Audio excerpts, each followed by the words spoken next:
আমার বোনের একমাত্র রাজপুত্রের আজ জন্মদিন, তাই খুব ভোরবেলা বাজারে চলে এলাম টাটকা টাটকা মাংস কিনতে। বেশি না, মাত্র 5 কিলো মাংস কিনে নিলাম। আজকে আমার পুরোটা দিন আমার বোনের ছেলের জন্য বরাদ্দ থাকবে। তো মাংস কিনে সোজা বাসায় চলে আম্মু মাংসগুলোকে খুব ভালো করে কেটে ধুয়ে নিল। তেমন কিছু না, গরু মাংসের তেহারি রান্না হবে আজ। তো বিকেল থাকতে থাকতে আম্মু মাংসটা রান্না বসিয়ে দিল। সন্ধ্যাবেলা ফুল বিরিয়ানিটা রান্না। বিরিয়ানি রান্নাতে যা দরকার সব মশলাপাতি দিয়ে খুব ভালো করে ম্যারিনেট করে চুলায় বসিয়ে দিল। বিকেলবেলা আমি আবারও মার্কেটে চলে এলাম ভাগিনার জন্য কিছু গিফট। আমার ভাগিনার গাড়ি খেলনা অনেক পছন্দ, তো দেখে দেখে আমি তার জন্য অনেকগুলো গাড়ি কিনে নিলাম, যেগুলো আমার ভাগিনার অনেক পছন্দ হয়। আমি বেশ অনেকগুলো গাড়ি কিনে নিছি তার জন্য। আর এগুলো র্যাপিং ট্যাপিং কিছুই করিনি, কারণ আমার হাতে তেমন সময় ছিল না। আর অনেক কিছু কিনে সোজা বাসায় চলে এলাম। একটু ঘর সাজানোর জন্য কিছু বেলুন আর কিছু জিনিসপত্র কিনে সন্ধ্যাবেলা আমি নিজের হাতে ঘরটাকে একটু সাজালাম। ব্যাকগ্রাউন্ডে একটা পার্পল কালার জরি সেট করে নিলাম। আমি ব্যাকগ্রাউন্ডটাকে ঠিক এভাবে সাজানোর ট্রাই করব, যদিও আমি খুব বেশি সাজাতে পারি না, তবু একটু চেষ্টা করছিলাম আর কি। তো জরি বেলুন টেলুন দিয়ে আমি ঠিক এরকম করে সাজিয়ে নিলাম। সিম্পলের মধ্যে দেখতে কিন্তু ভালোই লাগছিল। এদিকে আম্মুর রান্না বান্না প্রায় শেষের দিকে। আজকে একটু পরপর কারেন্ট চলে যাচ্ছে। আম্মু বলছিল খাবারের ঝামেলাটা আগে শেষ করার জন্য। সবাই মিলে খুব মজা করে তেহারি খেয়ে নিলাম। এরপর চলে এলো কেক কাটার পালা। তবে বাচ্চারা গিফট দেখার জন্য বেশি আগ্রহী হয়ে ভাবলাম কেক কাটার আগে একটু গিফট গুলো আনবক্সিং করি। আর এতগুলো গিফটের মধ্যে এটা ছিল আমার ভাগিনার জন্য একটা স্পেশাল গিফট। তার মধ্যে রয়েছে একটা ম্যাজিক্যাল বুক। এই গিফটটা হাতে পেয়ে তো আমার ছোট্ট ভাগিনা অনেক খুশি। এটা হলো একটা স্টাডি বুক, যেটা একটা বাচ্চার হাতে করার জন্য খুবই দরকারি। এই কম্বো সেটের মধ্যে কি কি ছিল চলো দেখি। একটা চার্জার কেবল ছিল, যেটা দিয়ে এই বইটি চার্জ দেওয়া হবে। সাথে দুইটা কলম ছিল,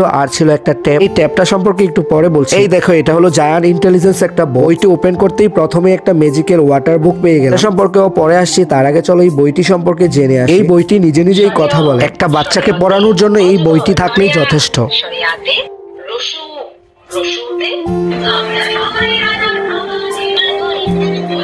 শুধু তাই নয়, এই বইটি থাকলে আর কোনো শিক্ষকের প্রয়োজন হয় না।